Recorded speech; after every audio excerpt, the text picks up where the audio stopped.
তেল দিলাম। তেল দেওয়ার পরে পেঁয়াজ দিলাম। পেঁয়াজটা নাড়াচাড়া দেওয়ার পরে তারপরে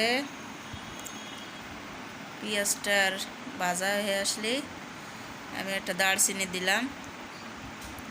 দারচিনির একটা এলাচ দিচ্ছি, একটু আদা দিচ্ছি, একটু জিরা দিচ্ছি। দেওয়ার পরে নাড়াচাড়া করলাম। নাড়াচাড়া করার পরে আমি হলুদ দিচ্ছি, আমি মরিচের গুঁড়া দিচ্ছি। তারপরে নাড়াচাড়া করতেছি। নাড়াচাড়া করার পরে তারপরে সেদ্ধ করা গোশটা আমি ঢেলে দিলাম। ঢেলে দেওয়ার পরে সুন্দর করে নাড়াচাড়া করতেছি। নাড়াচাড়া করার পরে এটা পানি দেওয়া যাবে না, গোশটা ভাজা ভাজা করতে হবে। ভাজা ভাজা করার পরে গোশটা সুন্দর করে ঢাকা দিতে হবে। ঢাকা দেওয়ার পরে আবার ঢাকনাটা করে নাড়াচাড়া দেওয়ার পরে গোশটা নামাই নিতে হবে। গোশটা নামাই নেওয়ার পরে তারপরে আমি এইটা ঠান্ডা করতে রেখে দিলাম। রেখে দেওয়ার পরে গোশটা দেখছেন অনেক সুন্দর হয়েছে। তারপর আমি এইখানে এক বাটি আটা দিচ্ছি, পরিমাণ মতো লবণ দিচ্ছি। লবণটা মিক্স করে তারপর দিচ্ছি। তেলটা দেওয়ার পরে আমি সুন্দর করে আবার হাত দিয়ে মাখাবো। সুন্দর করে মাখাইয়ে মিক্স করব। করার পরে আমি পানি দিচ্ছি। পানিটা দেওয়ার পরে মাখাইয়ে আমি সুন্দর করে, পানি বেশি হবে না, পরিমাণ মতন পানি হবে। বেশি পানি হলে নরম হয়ে যাবে, জিনিসটা ভালো হবে না, সফট হবে না। তারপরে আমি সুন্দর করে মাখিয়ে গুঁড়া বানায় আমি ডেকে রাখলাম। তারপরে আটাটা কি নরম হয়েছে দেখছেন, অনেক সুন্দর হয়েছে, বেলতেও সুন্দর হবে। তারপরে আমি ছুরির সাহায্যে লম্বা একটা ডো বানাইয়ে এটা আমি ছুরির সাহায্য সুন্দর করে গুঁড়াগুলো কেটে নেব। কেটে নেওয়ার পরে সুন্দর করে সাইজ করে কেটে আমি জিনিসগুলো রেখে দেব। রেখে দেওয়ার পরে আমি ছুরির সাহায্যে আবার সুন্দর করে রুটি বেলব। রুটিটা বেলার পরে এটা আমি মুখা দিয়ে, ডিব্বার মুখা দিয়ে আমি এটা সুন্দর করে গোল করে আমি কেটে নেব। কেটে নেওয়ার পরে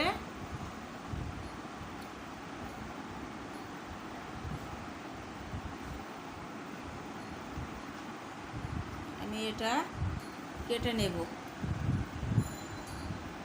কেটে নেওয়ার পরে আমি এই যে সুন্দর করে কেটে নিচ্ছি।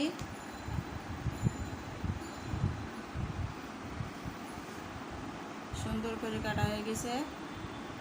তারপরে আমি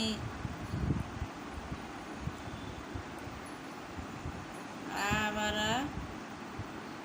মুখা সাহায্যে আমি কেটে নেব।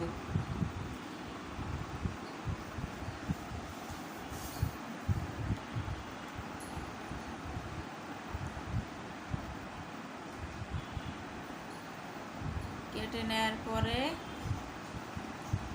আমি এইখানে আমি ওই যে ভাজা গোশটা রেখেছিলাম সেই গোশটা আমি সুন্দর করে এইখানে দেব। এই পিঠেটা এত মজা, আপনারা বানাই দেখুন। আমার কাছে তো অনেক মজা লাগছে, আপনাদের কাছেও লাগবে। তারপরে আমি একটা ডিজাইন নিয়ে নিচ্ছি। ডিজাইনটা নেওয়ার পরে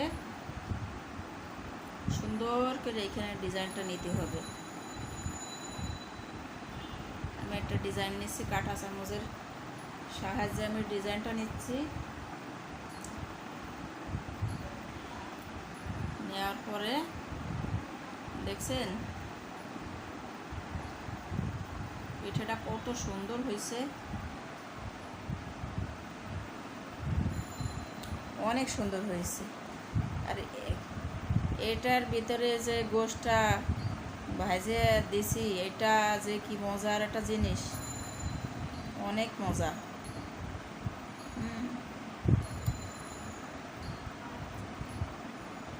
এটা অনেক মজা। এটা হালকা হাত দিয়ে একটু চেপে চেপে নিতে হবে, মানে সাইড না খুলে যায় ভাজার সময়। দেখেন অনেক সুন্দর হয়েছে পিঠেটা। ভাজার পরে তো আরো সুন্দর হবে।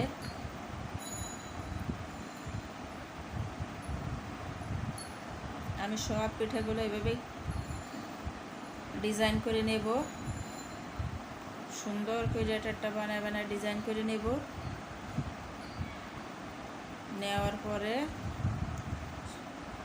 সাইড দিয়ে একটু দিয়া হালকা চাপ দিতে হবে, পিঠাটা ভাজার সময় খুলে না যায়।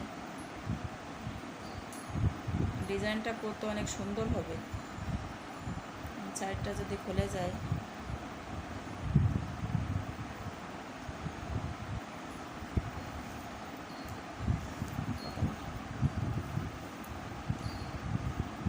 ডিজাইনটা দেখেন আমি কিভাবে করতেছি, আমার দিকে একটু লক্ষ্য করবেন। কারণ এই পিঠেটা যে এত মজার পিঠে, অনেক এটা মজার পিঠে। ভাজার পরে খেতে অনেক সুন্দর মজা। আপনারা ট্রাই করতে পারেন। এটা পিঠেগুলো সব আমি এইভাবে বানিয়ে নিয়েছি। বানিয়ে নেওয়ার পরে দেখেন পিঠেগুলো কি সুন্দর হয়েছে। এখন আমি কড়াইতে তেল দিলাম। তেলটা বেশি গরম হইতে হবে না, হালকা গরম হইতে হবে। আর উল্টোই দিতে হবে বারবার। বেশি পোড়াও যাবে না। বেশি যদি হয়ে যায় তাহলে নিচ দিয়ে বেশি লাল হয়ে যাবে, ভিতরে কাঁচা থাকবে। পিঠাটা আপনারা ট্রাই করেন আর আমার কমেন্টে জানায়েন। দেখছেন কালারটা কীভাবে এসেছে, অনেক সুন্দর পিঠে।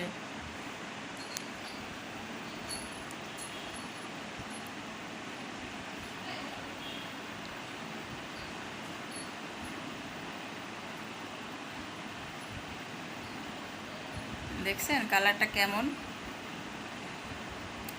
আমার কাছে তো কালারটা ভালোই লাগছে।